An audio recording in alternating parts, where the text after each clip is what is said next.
Sebagai guru tuition di rumah atau secara online, memang kita menikmati kerjaya ini. Tetapi pada masa yang sama, memang tough juga kerja ini. Memang mencabar dan oleh kerana itu, kadang-kadang kita menjadi begitu tertekan sehingga kita burn out juga. Jadi dalam video ini kita akan menyatakan apakah caranya kita boleh mengatasi tekanan semasa mengajar tuition. Ada 5 cadangan tentang apa yang kita buat dalam situasi yang berikut. Mari kita bermula.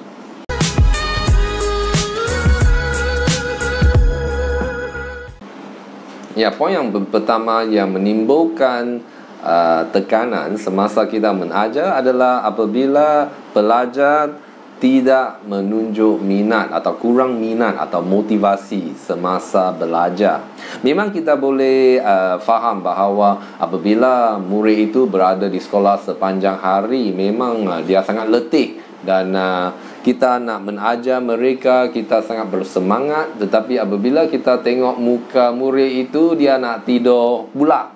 Jadi ini sesuatu yang menimbulkan tekanan. Kita mungkin fikir emosi yang negatif dan kita mungkin takut jika ini akan selalu berlaku, mungkin kita tidak akan dapat mengajar budak itu lagi.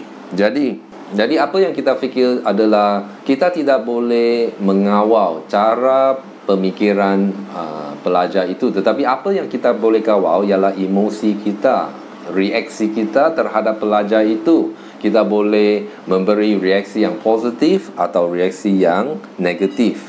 Dan yang penting adalah apabila kita selalu menunjuk sifat-sifat yang baik terhadap pelajar itu, seperti kebaikan hati, kami menunjuk kasih, keprihatinan kepada mereka. Memang pada masa yang akan datang, mereka akan faham dan mereka akan menghargai kebaikan hati kita sebagai tutor.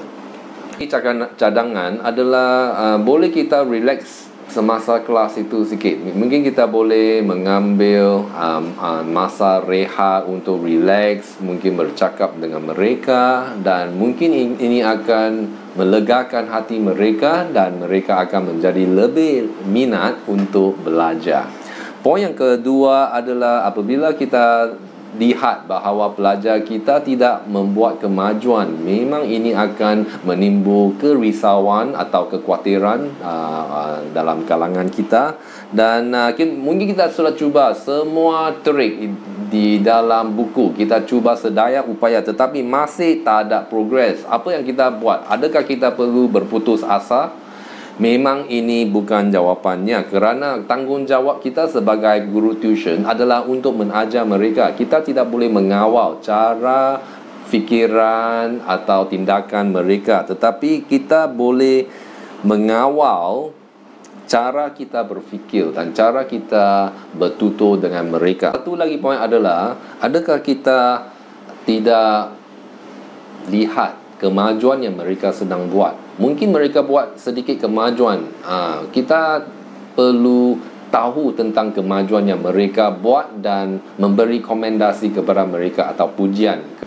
Kemajuan yang mereka buat mengikut tahap mereka. Kita nak berhati-hati bahawa kita tidak membuat perbandingan di antara satu pelajar dengan pelajar yang lain, tetapi kerana semua pelajar tidak sama. Mereka mempunyai bakat, latar belakang, cara belajar dan sebagainya yang tidak sama. Oleh kerana itu, kita mau menggalakkan setiap murid untuk mencapai tahap yang lebih baik daripada apa yang mereka sedia ada.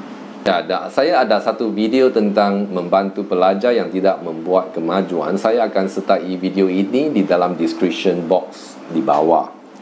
Poin yang ketiga yang akan menimbulkan tekanan ialah apabila pelajar itu tidak bersikap baik, mereka tidak mendengar atau mereka degil. Jadi sama seperti sebelum itu, kita tidak boleh mengawal cara atau tingkah laku mereka, tetapi kita boleh mengawal cara kita mengajar mereka. Jika kita selalu menunjuk sifat-sifat yang baik dan keprihatinan dan menggalakkan mereka, memang pada masa yang akan datang mereka akan menghargai apa yang kita sedang buat dan mereka akan membuat kemajuan atau dengar kita. Ini satu proses. Kita perlu masa untuk menang mereka dan untuk menetapkan bagaimana untuk mendisiplin seorang pelajar. Ada baik untuk cek dengan ibu bapa mereka dulu, kerana apa yang kita fikir sesuai mungkin tidak sesuai untuk ibu bapa mereka. Saya ada satu pengalaman di mana saya mengajar seorang perempuan daripada Britain, dan pada masa itu saya tengok bahawa dia tidak dengar dengan baik. Dia buat kacau semasa di kelas dan selalu ketawa sahaja. Jadi saya cek dengan ibunya, saya menyatakan kepada dia bahawa tingkah laku dia begini, bagaimana saya boleh mengajar dia dengan lebih berkesan. Adakah saya perlu lebih strict atau berkeras terhadap dia? Jadi ibu itu cakap, okey, semua okey, kamu sedang mengajar dengan sangat baik, saya suka cara kamu mengajar anak saya. Jadi saya pun terkejut. Jika parent itu happy dengan cara saya mengajar, mengapa saya nak mengadu, kan? Jadi adalah baik untuk cek dengan ibu bapa apakah cara yang sesuai untuk mengajar mereka atau mendisiplin mereka. Jika anda menghadapi murid-murid yang mencabar, saya ada satu video yang menyatakan bagaimana kita boleh membantu pelajar-pelajar yang mencabar. Saya akan meletak di dalam description box di bawah. Yang keempat adalah ibu bapa yang menunjukkan banyak permintaan atau permintaan yang tinggi. Sangat penting untuk kita faham apakah permintaan yang ibu bapa ada terhadap kita untuk mengajar student atau pelajar atau anak-anak mereka. Adakah permintaan itu munasabah? Tak.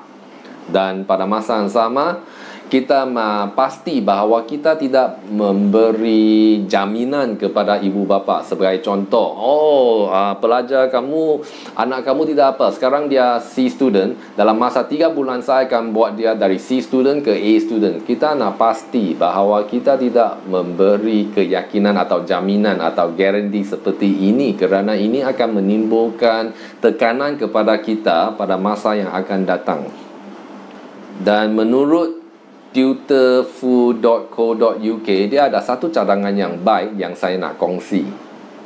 Ya, tentang bagaimana menangani ibu bapa yang memberi tekanan tinggi. Adalah penting sering berkomunikasi dengan ibu bapa tentang kemajuan anak-anak dan aktiviti yang dilakukan.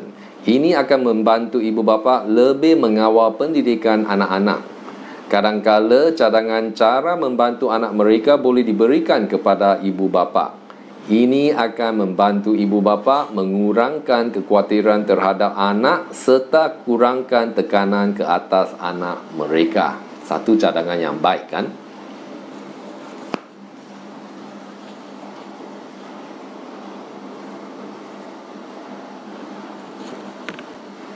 Poin yang kelima yang buat kita memang stres adalah apabila jadual kita sangat busy. Memang kita nak sibuk dalam kerja ini, kerana semakin sibuk, semakin banyak wang yang kita dapatkan.